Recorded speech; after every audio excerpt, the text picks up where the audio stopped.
Da farko za a tanadi balo, takardar tishu, gam, fenti, fulawa, burushi, takardu ko kuma jaridu, almakashi sai kuma kofi. To da farko za a fara hula balon ɗin ne ya daidai girman da ake so, sai a ɗora akan kofi saboda kai ya dinga faɗuwa. Sannan sai a ɗauki wannan burushin sai a dangwala jikin gam, sannan sai a bi jikin balon ɗin gaba ɗaya sai a dinga shafawa. Bayan an shashafa za a sa almakashi ne sai a yayyanka takardar ƙanana, sannan sai a bi sai a mammana wannan takarda jikin wannan balon duk inda aka shafa wannan gam.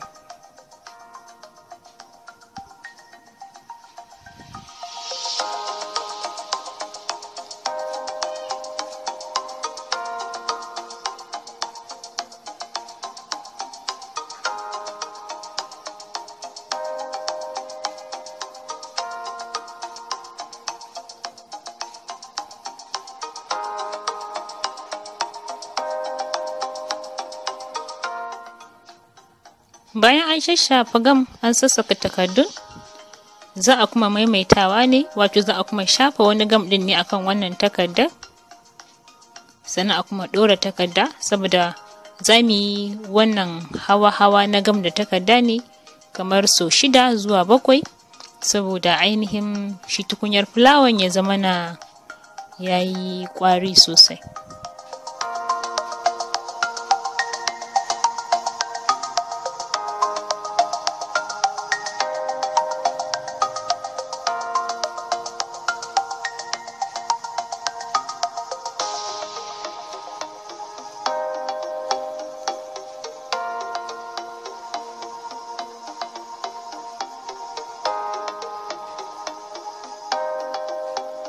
Yana da kyau idan za a yi wannan a dinga saka gam ɗin sosai yadda zai ji, saboda kar wani waje ya zama na bai ji ba daga baya na ɗagawa.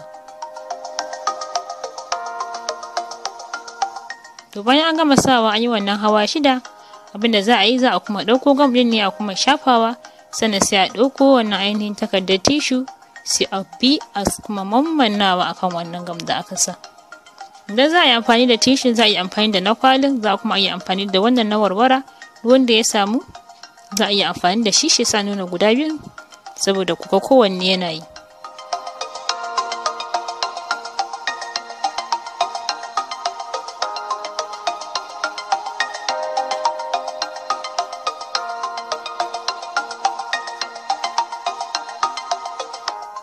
To shi ma tishin bayan an sa wannan hawa na farkon za a kuma bi ne a sa gam ɗin, kafin sai a kuma maimaita ɗora wani tishu ɗin a kai. A yi na hawa na 2, a kuma shafa gam a yi hawa na 3 har sai an yi kamar misalin hawa 5 zuwa 6 saboda ana so gaba ɗaya ya rufe kaushin wannan takarda da muka fara sawa da farko.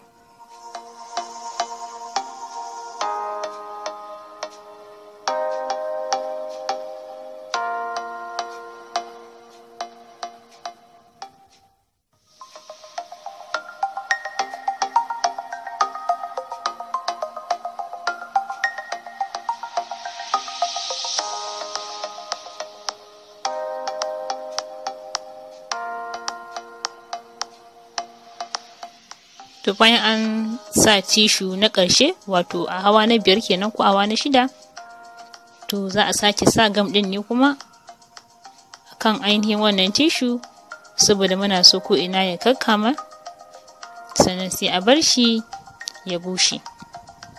To idan za a bar wannan ya bushe yana da kyau a bar shi ya ɗauki tsawon lokaci mai tsayi sosai, ko kuma in so samu ne a bar shi ma ya kwana, in ya so washe gari sai a ci gaba da wato ainihin yin fentin.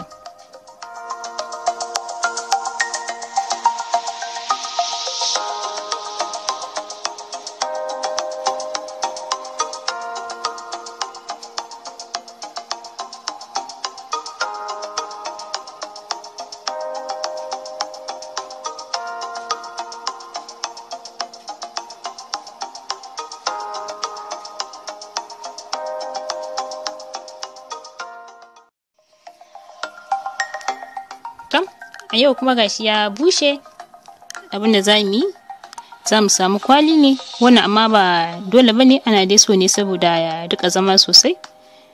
Sai a yanka, sannan a shafa gam, sai a manna a daidai tsakiya inda za a dinga ajiye wannan tukunya da muka hada. Bayan an manna, sai a samu almakashi, sai a rike daidai saman balon din, sannan sai a dan sa almakashi sai a gutsire. Bayan an gutsire, sai a sa almakashi sai a kuma gyaggyara bakin ainihin wannan tukunya saboda ya tashi kai daya. Sannan in akwai wani datti haka a jikin ainihin tukunya, sai shi ma a ciccire. Sannan sai a sa hannu sai a kwashe balloons din da suka fafashe cikin tukunya, sannan sai a zo a yi mai fenti.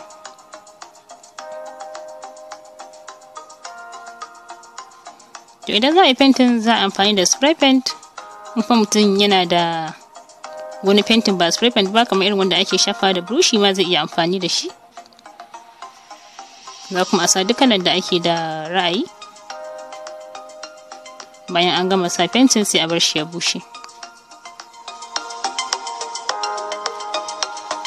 Idan ya bushe, sannan sai a ɗauko flat da ake so sai a sanya a ciki. Wannan shine yadda ake haɗa flowers a takarda. Na gode, sai mun haɗa a cikin wani bidiyon.